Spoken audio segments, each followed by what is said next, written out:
मैं नेहा जैन, सह आचार्य भूगोल श्री प्रताप सिंह भारत राजकीय स्नातकोत्तर महाविद्यालय शाहपुरा भिलवाड़ा। आज का विषय ग्रामीण अधिवास, उनका वर्गीकरण, वितरण, प्रतिरूप, भारतीय गांव की विशेषताएं और उनका विकास। ग्रामीण अधिवासों में मुख्यतः कृषक व पशुपालक वर्ग निवास करते हैं। ग्रामीण अधिवास छोटे हों या बड़े, उनमें कुछ सामान्य विशेषताएं पाई जाती हैं जो कि इस प्रकार हैं। पहला, निवासी मुख्यतः प्राथमिक क्रियाओं में संलग्न होते हैं, जैसे कृषि, पशुपालन, एकत्रीकरण, आखेट आदि। दूसरा, लोगों का कार्यस्थल निकट ही होता है। विभिन्न व्यवसायों में संलग्न व्यक्ति अपनी आवश्यकताओं को ध्यान में रखकर ही अधिवासों की स्थापना करते हैं, जैसे कृषक समुदाय उपजाऊ भूमि और जल स्रोत के निकट, पशुपालक चारागाहों के निकट, शिकारी या संग्रहकर्ता वनों के निकट अधिवासों की स्थापना करते हैं। तीसरा, ग्रामीण अधिवासों में निवास करने वालों को विभिन्न कृषि कार्यों के लिए परस्पर निर्भर रहना पड़ता है, अतः उनमें सहकारिता और सहयोग की भावना अधिक मिलती है।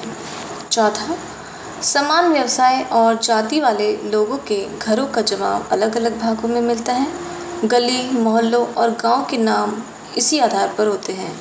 पांचवा, नियोजित नहीं होते हैं। छठा, गृह निर्माण हेतु प्राय स्थानीय निर्माण सामग्री का ही प्रयोग इसमें किया जाता है। सातवां, आर्थिक क्रियाओं में विविधता नहीं पाई जाती है। आठवां, आधुनिक परिवहन के साधनों सहित सुविधाओं का प्राय अभाव होता है। नौवां, लोगों का जीवन सरल, सादगीपूर्ण और स्वावलंबी होता है। ग्रामीण अधिवासों के प्रकार। मकानों की पारस्परिक दूरी के आधार पर ग्रामीण अधिवासों को 4 भागों में विभक्त किया गया है। प्रकीर्ण अधिवास। प्रकीर्ण अधिवास को बिखरे हुए एकाकी अधिवास भी कहते हैं। संयुक्त राज्य अमेरिका और कनाडा में ऐसे एकाकी अधिवास कृषि गृह या वासगृह कहलाते हैं। इनका स्वरूप एकाकी होता है और आकार छोटा होता है। अन्य मानव समुदायों से दूर अलग अलग रहने के कारण ये सामाजिक दृष्टि से कट जाते हैं। इन अधिवासों के निवासी आत्मनिर्भर होते हैं तथा सामाजिक और धार्मिक बंधनों से मुक्त होते हैं। इस प्रकार के अधिवास यांत्रिक कृषि वाले क्षेत्रों से लेकर आदिम व्यवसाय वाले क्षेत्रों तक पाए जाते हैं। अफ्रीका और एशिया के सघन वन क्षेत्रों में, स्विट्जरलैंड, ऑस्ट्रिया, नॉर्वे के पर्वतीय क्षेत्रों में, अत्यधिक वर्षा वाले विषुवत-रेखीय भागों में, सहारा, अरब, कालाहारी, थार मरुस्थल में, भारत के तराई क्षेत्रों में प्रकीर्ण अधिवास मिलते हैं। दूसरा है सघन अधिवास। इन अधिवासों में घर दूर दूर बसे होते हैं तथा ये सभी घर मिलकर एक अधिवास कहलाते हैं। यह एक प्रकार से एकाकी या प्रकीर्ण अधिवासों का ही सघन रूप है, जिसमें एकाकी घरों की दूरी कम हो जाती है। अपखंडित अधिवास थोड़ी थोड़ी दूरी पर या 2 या 3 मकानों के पूर्वों से मिलकर भी बनते हैं। इन्हें पूर्वों के अधिवास भी कहते हैं। भारत में पश्चिमी बंगाल की डेल्टा क्षेत्र के अधिवास इसका श्रेष्ठ उदाहरण है। संयुक्त राज्य अमेरिका के अपखंडित अधिवासों में ग्रामीण और नगरीय कार्य मिश्रित रूप से पाए जाते हैं। इनकी जनसंख्या 20 से लेकर 150 तक होती है। इनमें पोस्ट ऑफिस, चर्च, विद्यालय, general stores, petrol pump, factory आदि होते हैं। इन पूर्वों के निवासी अधिकांशतः गैर कृषक होते हैं तथा कुछ फार्म स्टेट निवासी होते हैं। संयुक्त अधिवास। इन अधिवासों में एक गांव के साथ 2 या 3 पूर्वे भी होते हैं। ये अधिवास मुख्यतः गांव और पूर्वों को मिलाकर बने हुए माने जाते हैं। गांव के साथ मिले हुए इन अधिवासों को उत्तर प्रदेश में मड़ैया या छपरा कहते हैं। राजस्थान में खेड़ा, ढाणी व मजरा कहते हैं। सघन अधिवास। जिन अधिवासों में मकान एक दूसरे के अत्यधिक निकट और अधिक संख्या में होते हैं उन्हें सघन अधिवास कहते हैं। इन्हें पुंजित, संकेंद्रित अधिवास भी कहा जाता है। जनसंख्या का घनत्व इनमें अधिक होता है और सहकारिता, परस्पर सहयोग की भावना इसमें प्रबल होती है। कृषि योग्य भूमि और जल स्रोत को ध्यान में रखकर इनकी स्थापना की जाती है। इनके निवासी आत्मनिर्भर नहीं होते हैं। लोगों का प्रमुख व्यवसाय स्थायी कृषि होता है। सघन अधिवासों की स्थापना के पीछे मानव की सुरक्षा की भावना इसमें निहित होती है। विश्व के लगभग सभी समतल मैदानी भागों में जहां अनुकूल जलवायु दशाएं उपलब्ध होती है, वहां सघन अधिवास पाए जाते हैं। मानसूनी तथा भूमध्य सागरीय जलवायु क्षेत्रों में सघन अधिवास बहुतायत से पाए जाते हैं। भारत में उत्तरी मैदान, समुद्र तटीय मैदान और तथा जल स्रोत युक्त उपजाऊ पठारी भागों में सघन ग्रामीण अधिवास अधिक पाए जाते हैं। विश्व में ग्रामीण अधिवासों का वितरण। एशिया महाद्वीप में ग्रामीण अधिवास। एशिया में विशेषतः दक्षिण पूर्वी एशियाई देशों में ग्रामीण बस्तियां अधिक महत्वपूर्ण हैं। चीन, जापान, भारत, श्रीलंका, पाकिस्तान, बांग्लादेश, म्यांमार आदि देशों में 70 से 80% जनसंख्या गाँव में रहती है, जिनका मुख्य उद्यम खेती करना है। चीन में 88% जनसंख्या 90,000 से कम जनसंख्या वाली बस्तियों में निवास करती है। प्रोफेसर ब्लॉश के अनुसार भारत ग्रामीण अधिवास का एक उत्तम उदाहरण प्रस्तुत करता है। अधिकतर गांव उत्तरी भारत में गंगा के बड़े मैदान और दक्षिण में नदियों की घाटियों डेल्टाई प्रदेशों में मिलते हैं।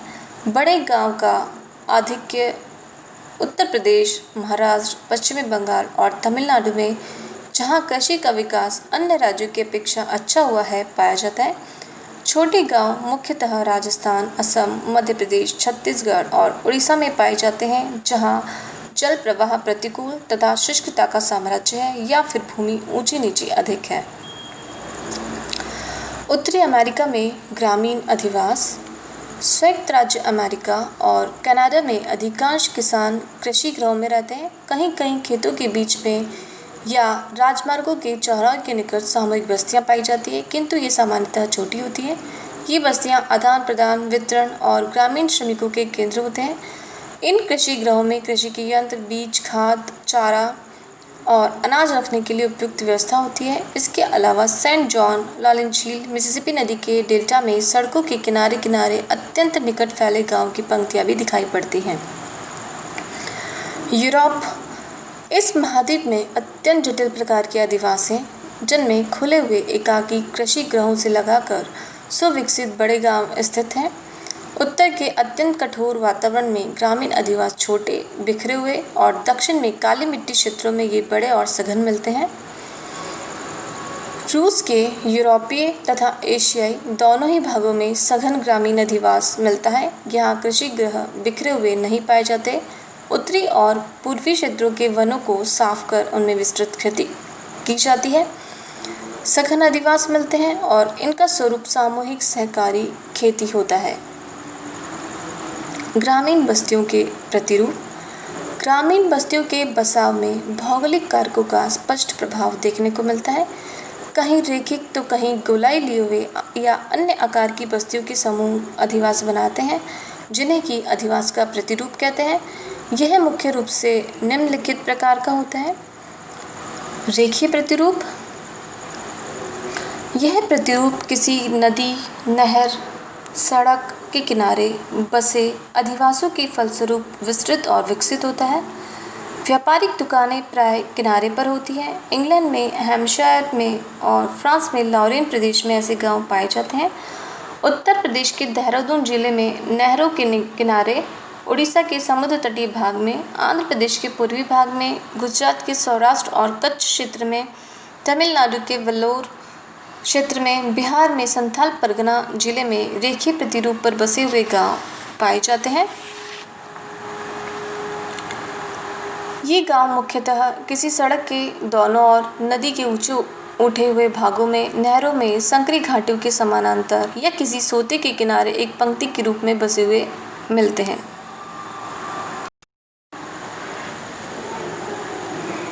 अरीय प्रतिरूप। जिन स्थानों में कई सड़क मार्ग आकर मिलते हैं, वहाँ कृषि वस्तुओं के आदान प्रदान की सुविधाएं भी मिल जाती हैं। ऐसे मिलन बिंदुओं पर गांव का श्री गणेश होता है। इनमें मकान सड़कों के सहारे सहारे बनाए जाते हैं जो कि चौराहे पर जाकर मिलती हैं। तीरनुमा प्रतिरूप। इस प्रकार के गांव प्राय अंतरीपों से घिरे हुए मिलते हैं जो तीन और जल से घिरे होते हैं। अंतरीप का अगला सिरा अधिक संकरा, लंबा तथा पिछला भाग अधिक चौड़ा और विस्तृत होता है। उसी विस्तृत भाग पर ये बस्तियां होती हैं। चौकपट्टी प्रतिरूप। दो सड़कों के मिलन अथवा चौराहे पर ये बसने प्रारंभ होते हैं। इनकी गलियां और सड़कें एक दूसरे के समानांतर होती हैं और ये परस्पर समकोण बनाती हैं। जूते की डोरी के आकार का प्रतिरूप। अधिकतर नदी के प्राकृतिक बांध या बाढ़ से ऊपर वाले क्षेत्रों में समुद्र तटीय कूटों पर ये बसे हुए मिलते हैं। इस प्रकार के गांव में बस्ती का विस्तार विभिन्न दिशाओं में विसर्पाकार या डोरी के जैसा होता है। इन्हें फ्रेंच और ट्रेवार्था ने शू स्ट्रिंग प्रतिरूप भी कहा है। आयताकार प्रतिरूप।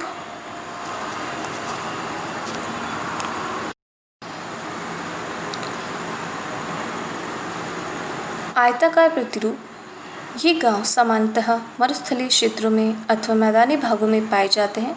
किसी जल स्रोत या तालाब के निकट चौकोर गांव बन जाते हैं जिन्हें परकोटा घेरे हुए रहता है। संपूर्ण उत्तरी पश्चिमी भारत में अधिकांशतः मध्ययुगीन गांव ऐसे ही होते थे। सीढ़ी आकार प्रतिरूप। इस प्रकार के गांव मुख्यतः पर्वतीय ढालों पर, नदी घाटियों में, पर्वत कूटों या ढाल के मध्य भागों में मिलते हैं। यहाँ मकान सीढ़ियाँ काटकर बनाए जाते हैं, इसीलिए इनका प्रतिरूप सीढ़ीनुमा प्रतिरूप अधिवास के रूप में दिखाई देता है। वृत्ताकार प्रतिरूप। इस प्रकार के गांव सामान्यतः किसी झील, तालाब या वट वृक्ष के चारों ओर बसे होते हैं। कभी कभी किसी केंद्रीय मकान के चारों ओर भी इसी प्रकार के गांव बस जाते हैं। ये मुख्यतः दो रूपों में मिलते हैं। नाभिक गांव, जिसके केंद्र में गांव की नींव डालने वाले मुखिया का घर होता है। दूसरा निहारकी गांव, जिसके केंद्र में तालाब, चबूतरा या पंचायती घर आदि होता है, जहां गांव के लोग सामूहिक रूप से सामाजिक उत्सव, नृत्य, गायन, नाटक, सभाएं करते हैं, जहां मेले लगते हैं। भारत में दोनों ही प्रकार के गांव गंगा यमुना के दोआब क्षेत्र, पंजाब, बिहार, मध्य प्रदेश, महाराष्ट्र, गुजरात, आंध्र प्रदेश, हरियाणा में मिलते हैं। पंखा प्रतिरूप। डेल्टाई प्रदेशों में समुद्र तटीय बस्तियों का विकास नदियों की उप शाखाओं के सहारे सहारे होता है। तट की ओर जो दिशा भू रचना की दृष्टि से अधिक अनुकूल होती है, उस पर इमारतें बनती चली जाती हैं। भारत में ऐसे गांव महानदी गोदावरी, कृष्णा, कावेरी के डेल्टाई भागों में है। मधुछत्ता प्रतिरूप। दक्षिण अफ्रीका में जूलू जाति के लोग तथा भारत में नीलगिरी की पहाड़ियों के निवासी टोडा हिंसक जानवरों तथा शत्रुओं से रक्षा के लिए मधुमक्खी के छत्ते के आकार की बस्तियां बनाते हैं। इन्हें मधुछत्ता आदिवासी प्रतिरूप कहा जाता है। अनियमित प्रतिरूप। ऊबड़ खाबड़ धरातल, दलदली क्षेत्र, झीलों और वनों की बहुलता क्षेत्रों में जहाँ सुरक्षा का अभाव होता है, वहाँ मकान अनियोजित रूप से बनाए जाते हैं। बस्तियों का विस्तार स्थानीय वातावरण के अनुसार होता है। चीन के दक्षिणी भाग में, भारत और पाकिस्तान के अधिकांश क्षेत्रों में अनियमित और अनाकार प्रतिरूप की बस्तियां बड़ी संख्या में पाई जाती हैं। अनेक देशों में नियोजित गांव भी अब बसाए जाने लगे हैं, जिन्हें आदर्श गांव की संज्ञा दी जाती है। इसमें रूस में कोलखोजी, इसराइल के सामुदायिक गांव तथा पंजाब और उत्तरी राजस्थान के नहरी क्षेत्रों में नहरी उपनिवेश मुख्य हैं। इन गांवों में सभी सुविधाएं उपलब्ध कराई जाती हैं। सुनियोजित ग्रामीण बस्तियां आयरलैंड, इंग्लैंड और संयुक्त राज्य अमेरिका में भी मिलती हैं। भारतीय गांव की विशेषताएं। भारतीय गांव की प्रमुख विशेषताएं इस प्रकार हैं। पहला, भारतीय गांव पुराने हैं। भारतीय संस्कृति के ये मूल आधार माने जाते हैं।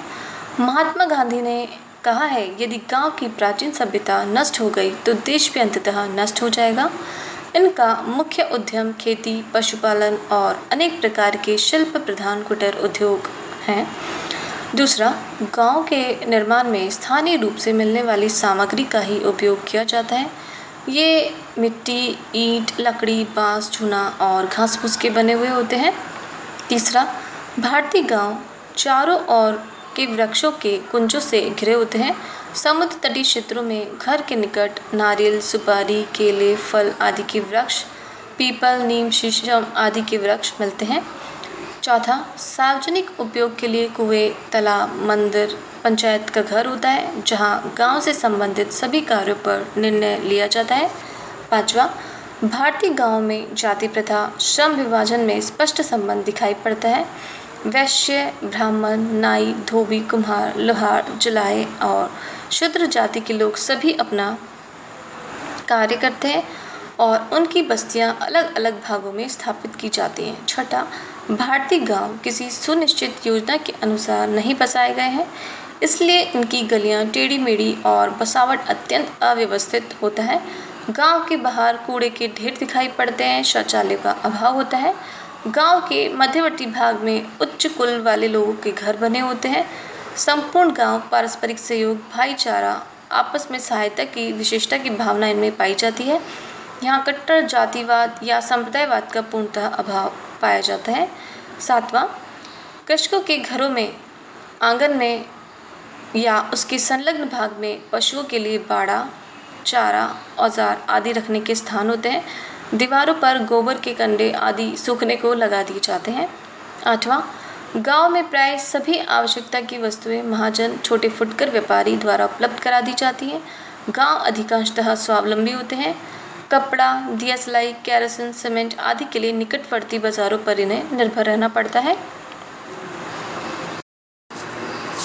नौवां, गांव के अधिकांश निवासी निरक्षर, अज्ञानी और रूढ़िवादी होते हैं जो एक ही प्रकार के कार्यों में लगे रहते हैं। वर्तमान भारतीय